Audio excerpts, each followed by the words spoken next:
राम राम जी। आत्म मंथन में आपका स्वागत है। अब मैं आपको सूर्य संक्रांति करके जो धनु राशि में प्रवेश कर गए हैं उनके बारे में बताने वाली हूँ।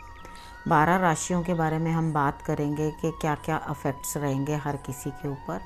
लेकिन उससे पहले मैं आपको ये बता देती हूँ कि सूर्य कब से कब तक रहेंगे, यानी कि वो 15 दिसंबर से लेके 14 जनवरी तक रहने वाले हैं। तो वो वहाँ पर बैठकर आपको किस तरह का प्रभाव देंगे, मैंने मल मास की वीडियो बनाकर भी आपको सारा बताया था। ठीक है, आप बाकी उसके वहाँ पर देख सकते हैं उस वीडियो को, तो आपको समझ में आ जाएगा। तो ये मल मास फॉर्म हो जाता है, इसके अंदर कोई शुभ कार्य नहीं होते। लेकिन सूर्य, ये मैं आपको चंद्र राशि के अकॉर्डिंग बता रही हूँ। ठीक है, आपकी जितनी भी राशियां हैं, जो भी कुछ है, वो चंद्र राशि के अकॉर्डिंग बता रही हूँ आपको।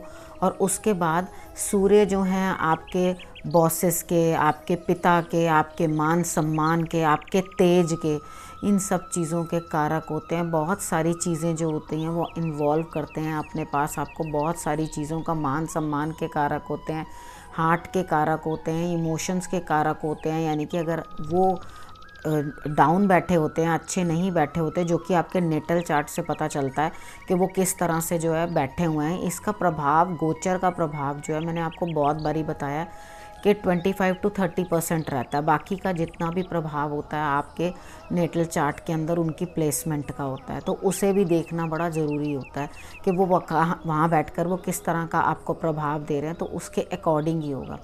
गोचर जो होता है वो एक्चुअली एक ऐसा डाकिया होता है जो आपके लिए आपके पार्सल्स लेकर आता है। लेकिन पहले आपके नेटल चार्ट के अंदर ये पता होना चाहिए कि आपको कितने का पार्सल देना है, तो वो उसको उतने ही रुपए देकर जाएगा या उतना ही प्रभाव देके जाएगा। ये मैंने आपको एग्जाम्पल देके समझाने की कोशिश की है कि वो आपके नेटल चार्ट में जितना लिखा होगा उतना ही वो आपको प्रभाव देके जाएगा, ज़्यादा तो ज़्यादा, अच्छा और बुरा दोनों। ठीक है, उसके अकॉर्डिंग देके जाएगा। इस समय पर हम ये देखें कि इनकी जो प्लेसमेंट है, एक तो धनु राशि हो गई गुरु की। ठीक है, गुरु का प्रभाव उसके अंदर अधिक रहेगा और सूर्य का। ये दोनों ही तेजमय हैं, इनका तेज दोनों का ही बहुत ज़्यादा है, एक राजा और दूसरा उसका गुरु। ठीक है, जब ये दोनों ही मिल जाएंगे तो एक शुभता होती है, कोई नुकसान नहीं होता। शुभता का अर्थ है कि आप अच्छे कार्य करते हैं, अधार्मिक कार्य या उन चीज़ों के अंदर आपका प्रभाव जो है जो बढ़ जाता है।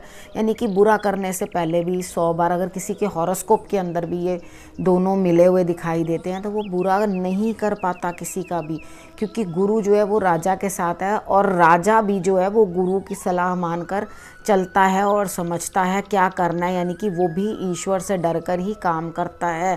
तो आपने इस चीज़ को इस तरह से समझना है और अपनी अपनी राशि को उसके अकॉर्डिंग लेना है। ठीक है, सूर्य जो हैं, आप अगर जॉब वगैरह कहीं कुछ दिक्कत मैं आपको बताती हूँ, संभावना इस तरह की बताती हूँ राशियों के अनुसार, तो आपने सूर्य की आराधना ज़रूर करनी है, जिसके कारण कि आपको आगे जॉब के अंदर भी अपने तरक्की मिले, मान सम्मान प्राप्त हो। नेत्रों का भी कारक है, नेत्रों को भी कुछ दिक्कत ना आए, आप आँखों में प्रॉब्लम ना हो, और उसके बाद जो भी है आपको हार्ट के अंदर भी दिक्कत नहीं आए। अगर सूर्य आप ठीक रखेंगे तो आपको इन चीज़ों की प्रॉब्लम नहीं आएगी।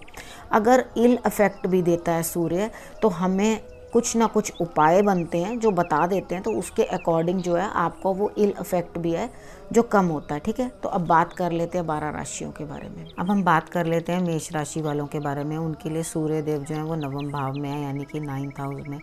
तो आपको भाग्य का साथ मिलता हुआ दिखाई देता है। छोटी बड़ी यात्राएं बनती हैं अपने एम्प्लॉयज़ से और अपने छोटे बहन भाइयों से। आप जो हैं वो लाभ उठाएं, उनसे काम करवाएं, उनके ऊपर क्रोध ना करें, उनसे आप लाभ लें तो आपके लिए ज़्यादा बेटर है। बाकी शिक्षा, अगर अच्छी शिक्षा लेना के लिए सोच रहे थे तो इस समय में वो भी आपके लिए बन रही है। कुछ करना चाहें, कुछ किसी तरह की पढ़ाई करना चाहें, जो ऑलरेडी पढ़ रहे हैं उनके लिए भी ये समय अच्छा है, जमकर अपनी पढ़ाई करना और अपना फ़ायदा उसमें से सोचना। अगर आपका कहीं प्रेम संबंध है तो उधर भी आप ज़रा थोड़ा गुस्से से कम बोलें, क्योंकि आपके लिए ये उचित संबंध है और आप अच्छे से वहाँ व्यवहार करें। वो आपके लिए मतलब इस तरह का व्यवहार नहीं है जो आप थोड़े दिन के लिए रिलेशन बनाएं और उसके बाद छोड़ दें। वो अच्छा साथ देने वाला, अच्छे लोग सामने आने वाले हैं, तो आप उस चीज़ का ध्यान रख के उसी हिसाब से ही आप उनके साथ बातचीत करें ताकि आपका रिलेशनशिप जो है वो आगे बढ़े। बाकी आपको इस समय में भाग्य में भी वृद्धि होती हुई दिखाई देती है। पिता का सम्मान करेंगे या पिता को गुड़ से बनी हुई कोई मिठाई दें। अगर उनको डायबिटीज़ है तो आप ज़रा सी पिंच एक दे सकते हैं, ज़्यादा ना दें। तो अगर उनको आप गुड़ की बनी मिठाई देंगे तो आपके लिए और भी लाभ होगा, ठीक है। तो आपको उनकी इज़्ज़त करने से, उनका सम्मान करने से आपको संतान से भी लाभ होगा, संतान का भी सुख प्राप्त हो सकता है आपको इस समय में। तो आप उनका सम्मान करने के साथ साथ और भी इतने लाभ पा सकते हैं। तो मुझे तो आपके लिए, मेष राशि वालों के लिए बेहतर ही दिखाई देता पहले से। अब हम वृष राशि वालों के बारे में बात कर लेते हैं। उनके लिए सूर्य देव जो हैं अष्टम भाव में आए हैं। वैसे तो सूर्य और चंद्रमा को अष्टम का दोष नहीं होता, लेकिन ये किताबों की बात है, प्रैक्टिकली परेशानी होती है, ठीक है। आपने अपने खान पान का बहुत अच्छे से ध्यान रखना है ताकि आपकी हेल्थ जो है वो ख़राब ना हो। आपकी हेल्थ जो है वो नरम गरम रहेगी। अपनी सेहत का ध्यान रखना। आपकी आइज़ में दिक्कत हो सकती है और आपको बोन्स में भी प्रॉब्लम आ सकती है। उसके बाद आप भूमि और वाहन का कुछ भी जो काम करना चाहते हैं उसकी आप कार्रवाई इस समय में कर सकते हैं। और उसके बाद अपनी माता के साथ भी आप संबंध जो हैं, अगर कुछ प्रॉब्लम पहले रही है, माता के साथ संबंध अच्छे नहीं थे या घर में आपके स्थिति जो है वो अच्छी नहीं थी, तो इस समय में माता के साथ संबंध आप अच्छे बनाइए और उनके साथ आप अच्छी तरह से व्यवहार कीजिए। तो आपको पब्लिकली भी बात करने में, बाहर भी, आप घर के अंदर भी और बाहर भी जो बात करेंगे उसके अंदर वो बात भी आपकी प्रभावशाली हो जाएगी। बस आपने थोड़ा अपनी वाणी पे कंट्रोल रखना है। आपने उतना उस तरह से बात नहीं करनी जिसके कारण वो घर में लड़ाई झगड़ा हो। वो कहते हैं ना, अच्छी वाणी बोलो जिसके कारण कि घर में लड़ाई झगड़ा ना पनपे, ठीक है। आप अगर उस तरह से रहोगे तो बहुत अच्छा। बाकी घर और आपके लिए, वाहन के लिए कुछ ना कुछ अगर आप बेहतर चाह रहे थे तो वैसे रिजल्ट्स आपको मिलते हुए दिखाई देते हैं, ठीक है। बट अपने घर का वातावरण जो है आपने कलह युक्त नहीं रखना। आपने अच्छी बात करनी है और अपनी हेल्थ का ध्यान रखना। बाकी तो आपके लिए सब ठीक ठाक है, इतना कोई दिक्कत की बात नहीं है। आप इतना कर लेना कि 800 ग्राम उपाय के तौर पे 800 ग्राम गुड़ जो है वो आप मंदिर में दे आना, ठीक है। तो आपके लिए जो है लाभ होगा। अब हम मिथुन राशि वालों के बारे में बात कर लेते हैं। मिथुन राशि वालों के लिए सप्तम भाव में जो है सूर्यदेव अपना प्रभाव देंगे। तो आपके जीवन साथी के साथ आपकी गर्मा गर्मी, किसी न किसी बात से कन्फ्लिक्ट रह सकते हैं। पार्टनरशिप, जहां आप वर्क के लिए पार्टनरशिप डाली हुई है उधर भी आप थोड़ा अपने पार्टनर के साथ ध्यान रखें और गर्म तरीके के साथ बात ना करें। तो जब सूर्य सप्तम में आते हैं तो इतना अच्छा अफेक्ट नहीं देते। गृहस्थी के अंदर भी कुछ आपस में तिलखी बनेगी, ठीक है। आप आपस में ही झगड़ा करते रहेंगे छोटी छोटी बातों से, छोटी छोटी घर गृहस्थी की बातों को लेकर ही इश्यूज़ जो है बढ़ते रहेंगे। आप अपने मेहनत करें, छोटी मोटी यात्राएं बन रही हैं। आप जब मेहनत करेंगे और अपने छोटे भाई बहनों का या जो आपके पास काम कर रहे हैं उनके आप सपोर्ट ले लोगे तो आपके लिए जो है ये वक्त भी बेहतर हो जाएगा। उसके बाद आपको अपनी पर्सनालिटी के अंदर भी इसी तरह से दिखाई देगा कि मैं रौब रखूं या रौब से बात करने की कोशिश करूं, क्योंकि ऑटोमेटिकली वो आपके अंदर भी दृष्टि के कारण जो है प्रभाव इस तरह का बन जाता है। तो आप अपने पर्सनालिटी को इम्प्रूव करिए रादर देन घर में छोटी छोटी बातों को लेके, घर गृहस्थी के कलह कलेश को लेकर आप प्रॉब्लम में रहें। तो आप अपनी पर्सनालिटी को भी इन्हेंस करो, इम्प्रूव करो और अपने ऊपर भी काम करो। तो आप भी अपने क्रोध को थोड़ा नियंत्रण करने की कोशिश करें। वैसे ज़्यादा प्रॉब्लम जीवन साथी की वजह से ही दिखाई देती है। गुड़ जो है वो आप दान करें और उसको गुड़ को आप मतलब खुद सेवन ना करें, ठीक है। मंदिर में जो गुड़ है वो दान करना सबके लिए ही बहुत उत्तम रहेगा, ठीक है। गुरु को, यानी कि गुरु घर में जब आप गुड़ से बनी चीज़ या पिता को या अपने बड़ों को दोगे इस समय के बीच में, तो वो आपके लिए बहुत उत्तम फल सबके लिए ही देगा, ठीक है। तो आपने कोई भी इस समय में मेहनत तो करनी है लेकिन कोई रिस्क नहीं लेना।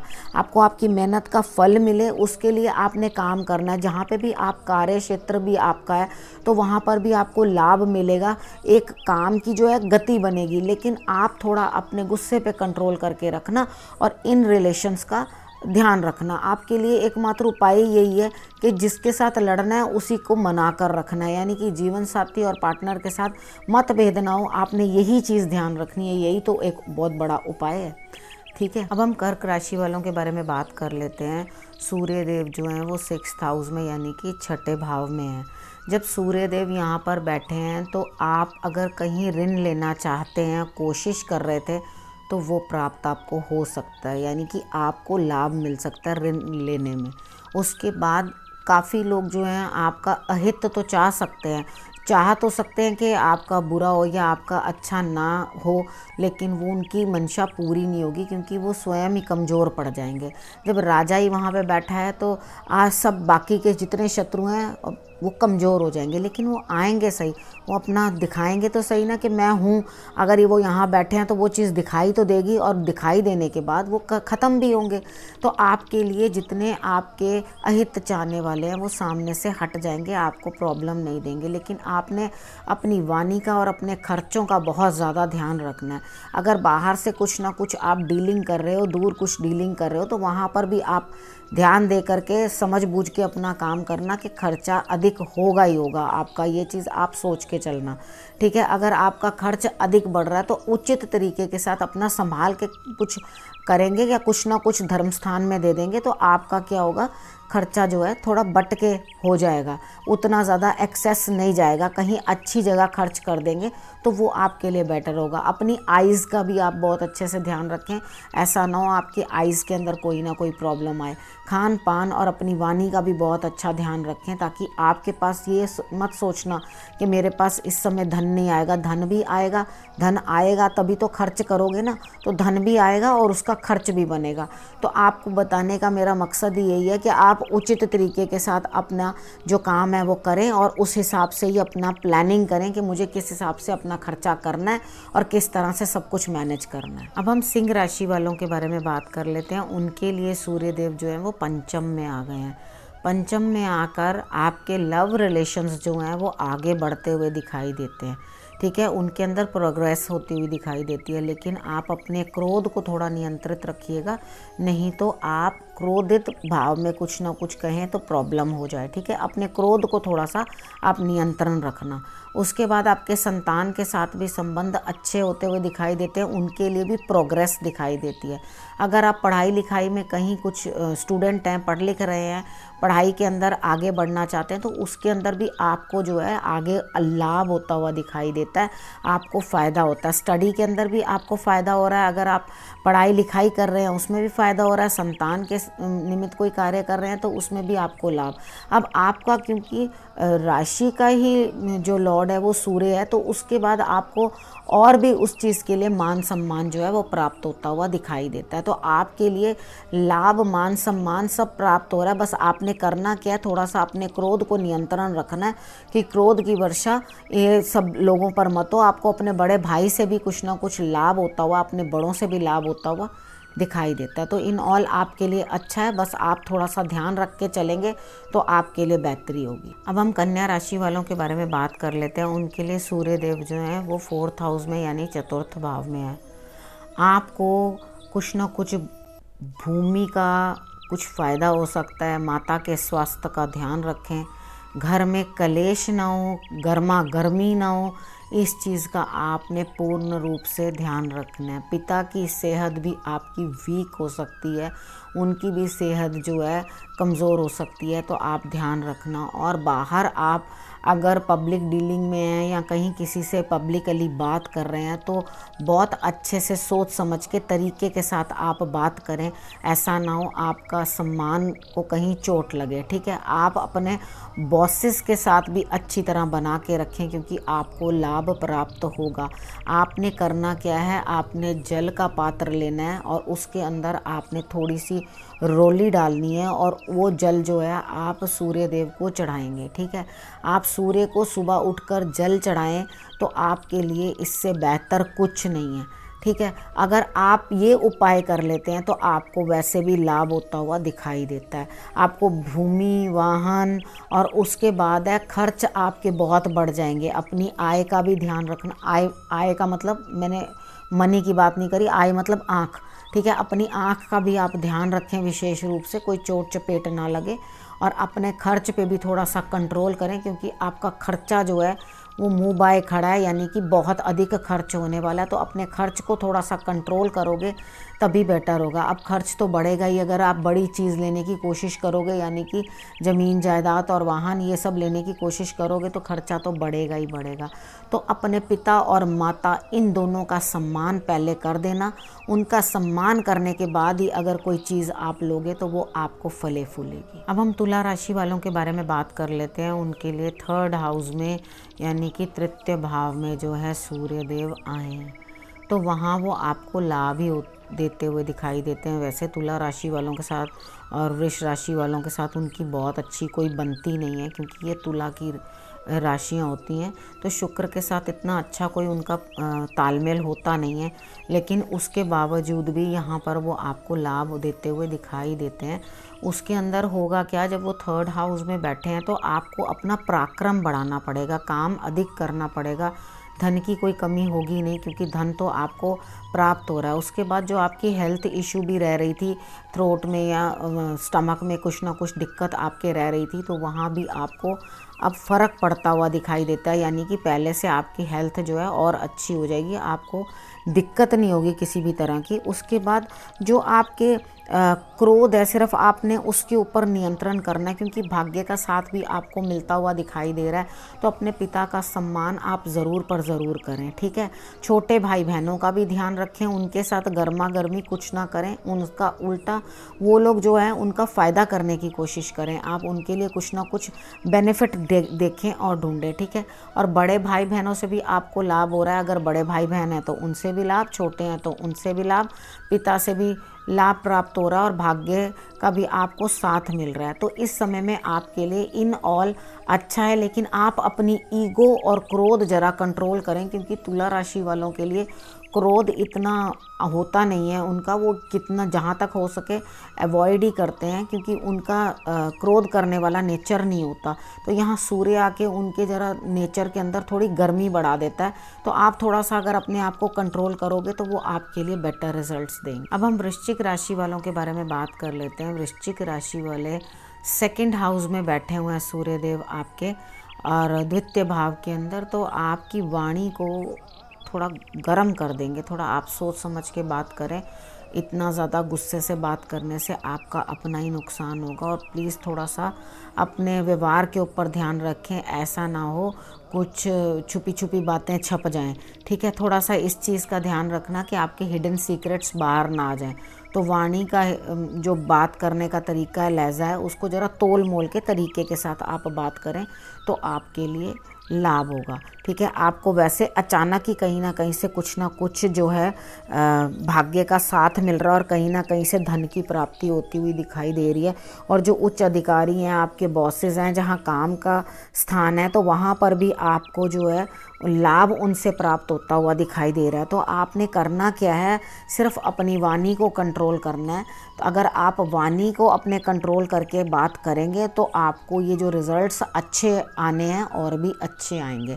बस आपने करना क्या है, आपने गुड़ से बनी हुई मिठाई जो है वो धर्म स्थान के अंदर आपने देनी है। भगवान जी को आपने ज़रूर गुड़ का भोग लगवाना है, या अपने से जो बड़े हैं, आपके पिता हैं, अगर सपोज़ करो आपके पिता नहीं हैं तो आप अपने दादा या किसी बड़े को घर के, या पिता तुल्य कोई भी हो, उनको भी आप गुड़ से बनी हुई मिठाई जो है वो खिला सकते हैं, ठीक है। आप इतना कर लेंगे तो ही आपके लिए बहुत बेहतर रहेगा। अब हम धनु राशि वालों के बारे में बात कर लेते हैं। उनके लिए लग्न में है, यानी कि आपकी अपनी बॉडी पे उसका बहुत अफेक्ट है।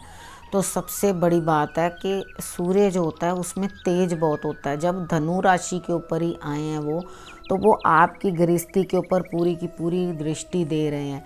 तो कुछ ना कुछ वहाँ पे कन्फ्लिक्ट्स ना हो, वहाँ आप थोड़ा सा ध्यान रखें। हो सके तो इस समय में पार्टनर्स वगैरह से तो आप लाभ लें, लेकिन अपने जीवन साथी के साथ बिल्कुल भी कलह ना करें। यही बहुत आपके लिए सबसे बड़ा उपाय है। अगर कोई भी गर्मा गर्मी आप अपने जीवन साथी के साथ करते हैं तो आपके भाग्य में, आपकी पार्टनरशिप में, आपके कार्यस्थल में कुछ ना कुछ प्रॉब्लम आती हुई दिखाई देती है। अगर आप ये उपाय कर गए कि आपने वहाँ गर्मा गर्मी नहीं दिखाई, गृहस्थी में अपने गर्मा गर्मी नहीं दिखाई या क्रोध नहीं किया इतना, तो आपके लिए जो है पिता से भी लाभ होता हुआ दिखाई देता है, पार्टनरशिप में भी लाभ, कार्यस्थल में भी आपको लाभ। मतलब ये समय आपके लिए मान सम्मान और आपका ध्यान जो है, प्रवृत्ति जो है बिल्कुल धार्मिक हो जाएगी। आप धर्म के नाम के ऊपर बहुत सारे कार्य करेंगे और जो कि मैं कहती हूँ आपको करने भी चाहिए, क्योंकि आप जितना ऐसा काम करेंगे, धार्मिक कार्य करेंगे, आपके जो भाग्य है उसको और बल मिलता जाएगा। और आपके लिए ये टाइम जो है मुझे ऐसे लगता है कि अच्छा है, बहुत आपके लिए लाभ लेकर आ रहा है। बस उस चीज़ का आप फ़ायदा उठाइए और जो जो मैंने आपको सावधानियां बताई हैं वो करें। पिताजी का भी सम्मान करना, जीवन साथी का भी सम्मान करना, ठीक है। क्रोध में आके इन लोगों का अपमान करने से आपको धन धान्य के अंदर दिक्कत आएगी, भाग्य में अड़चन आ जाएगी और आपको आपके काम के अंदर भी अड़चन आ जाएगी। तो यही आपके लिए बहुत बढ़िया उपाय है कि आप यही कार्य करें।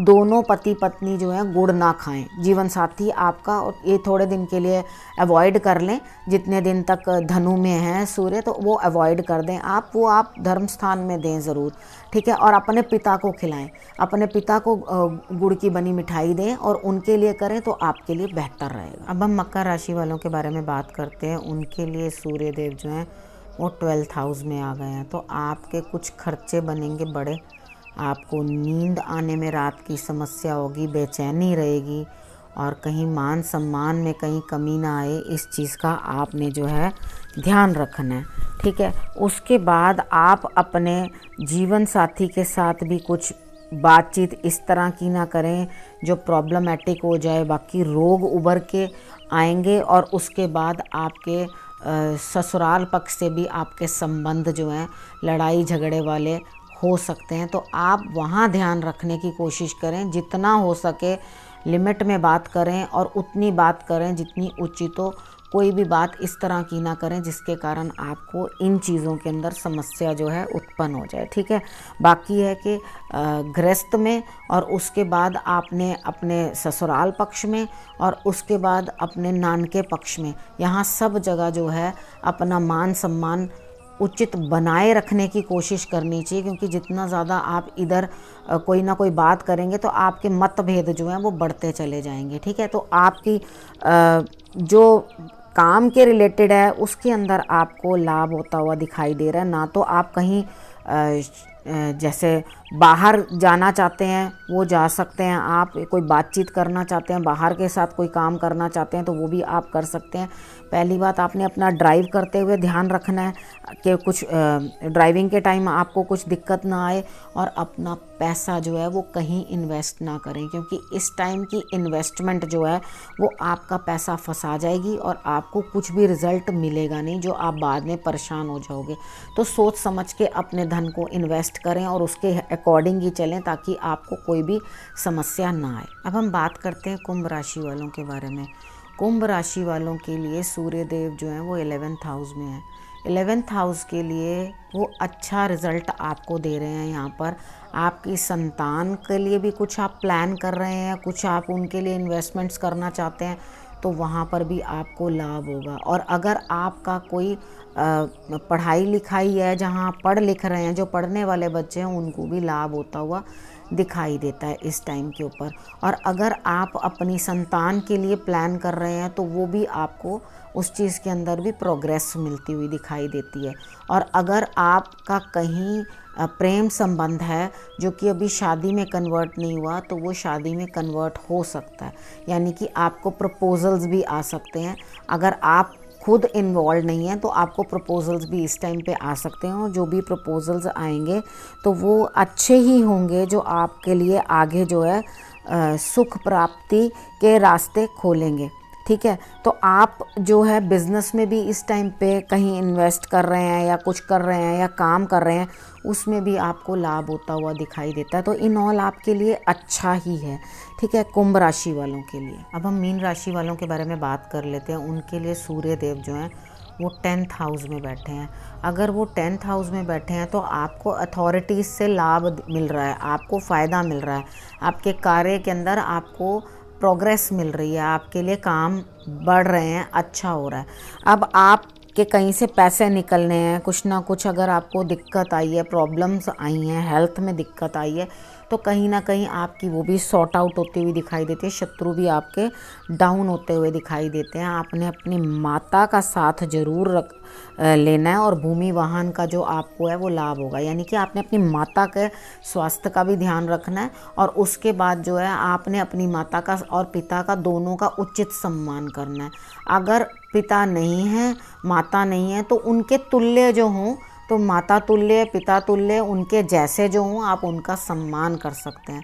ठीक है, अगर आप उनका सम्मान करते हैं तो आपको भी फ़ायदा होगा। भूमि और वाहन में भी आप इन्वेस्ट कर सकते हैं, उधर से भी अगर आपकी कोई प्रॉपर्टीज़ हैं तो वहाँ से भी आपको कुछ ना कुछ फ़ायदा होता हुआ दिखाई देता है। ठीक है, तो आप प्रॉपरली ये चीज़ समझने की कोशिश करें कि आपके लिए सूर्य देव जो हैं मीन राशि वालों के लिए भी बेटर रिजल्ट्स लेकर आ रहे हैं, आपके लिए भी अच्छा लाभ लेकर आ रहे हैं, लेकिन आपने ज़रूर सूर्य के दर्शन करने हैं और पिता का सम्मान करना है। अगर आपने ये दो चीज़ें करी तो आप देखेंगे, अगर इन चीज़ों को आपने नहीं करा तो आपके लिए प्रॉब्लम भी आ सकती है। मैंने बहुत बार देखा है अच्छी प्लेसमेंट होते हुए भी आपके नेटल चार्ट के अंदर आपको अच्छे रिजल्ट्स नहीं मिलते, क्योंकि आप उस ग्रह उचित के जो संबंध हैं उनका अपमान करते हैं। ठीक है, जैसे अगर सूर्य किसी का अच्छा भी बैठा हुआ है तो अगर आप उनको अपमान करते हुए दिखाई देते हैं तो आपको प्रॉब्लम्स आती हैं। ठीक है, तो आपने करना क्या है, जो मैं रिश्ता बताती हूँ उसे आपने सम्मान की दृष्टि से देखना है, आपने उनका अपमान नहीं करना। वहाँ सम्मान करते ही आपकी वो प्रोग्रेस जो है वो दुगनी हो जाएगी। ठीक है, वो आप उपाय है वो आप करके देख। अब मैंने आपको 12 राशियों के बारे में, सबके बारे में बता दिया है किस तरह से रहेगा और आपको क्या क्या उपाय करने हैं। इन जनरल कहीं आपको लगता है कि आपको कुछ कमी है सूर्य देव का, आप क्या क्या जाप कर सकते हैं। आप 108 नाम बोलें, 12 नाम बोल सकते हैं, आप आदित्य हृदय स्तोत्र का पाठ कर सकते हैं, आप गायत्री मंत्र का जाप कर सकते हैं और उसके ऊपर आप सूर्य को जल चढ़ा सकते हैं। आजकल सूर्य देव जरा थोड़े लेट दिखते हैं, कम दिखते हैं, सर्दी ज़्यादा है, कभी डिलेड दिखते हैं, तो कोई प्रॉब्लम नहीं है। जितने बजे वो आपको दिखाई देते हैं आप उतने बजे भी जल दे सकते हैं, कोई दिक्कत नहीं है। ठीक है, आप उतना कर लें और थोड़ी जब धूप निकल आए तो उसमें ज़रूर बैठें, क्योंकि सर्दी के अंदर मोस्टली जो है सूर्य की कमी होने की वजह से, यानी कि सूर्य इतने ज़्यादा दिखाई नहीं देते तो हमारी बॉडी भी जो है वो स्लो हो जाती है, उतना हमें भी उतनी तेज़ी नहीं आती, हिम्मत नहीं आती, बॉडी में भी विटामिन डी की कमी हो जाती है। तो आप जब सूर्य की रोशनी में भी बैठेंगे तो आप देखेंगे कि आपके अंदर एनर्जी भी आती है और उसके बाद जो है शरीर को भी आराम मिलता है और बॉडी के अंदर जो डेफिशिएंसीज होती हैं वो भी कंप्लीट होती हैं। तो ये इतने सारे लाभ हैं सूर्य के। अगर आपका कहीं कुछ भी 0.1% आपको कोई कमी दिखाई देती है कि हाँ मुझे अफेक्ट कम आ रहा है या सही अफेक्ट नहीं आ रहा, तो आपको जो मैंने उपाय बताए हैं वो आप ज़रूर फॉलो करने की कोशिश करना, क्योंकि उससे मुझे ऐसा लगता है कि आपको ज़रूर लाभ होगा। अब इस विषय को मैं यहीं समाप्त करती हूँ, नए विषय के साथ आपके पास फिर से आऊँगी, तब तक के लिए नमस्कार।